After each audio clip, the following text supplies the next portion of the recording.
Die instelling van seks. Genesis 2 verse 24 en 25 sê, Daarom sal 'n man sy vader en moeder verlaat en hom aan sy vrou verbind, en hulle sal een vlees word.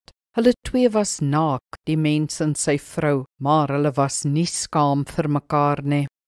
Ons kom nou by 'n ongemaklike tema, naamlik seks. Ons hele lewe is egter aan God gewy en daarom moet ons ook seks bespreek, reguit en sensitief.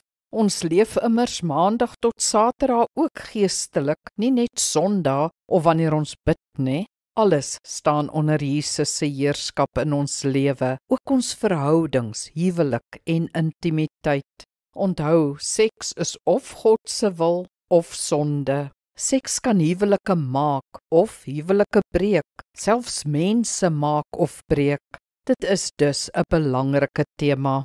In hierdie verse lees ons die instellingswoorde van die huwelik.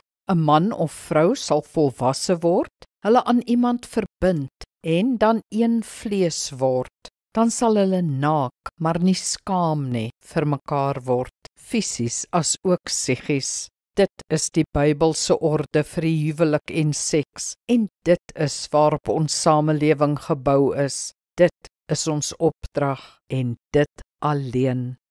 Kom ons bid saam. Hemelse Vader, dankie vir die voorreg van verhoudings en intimiteit. Dankie dat U vir ons 'n volle en ryk lewe gun, met alles wat ons menswees en liggaamlikheid behels. Dankie ook dat U, ons Skepper, vir ons wys hoe en waar seks moet inpas.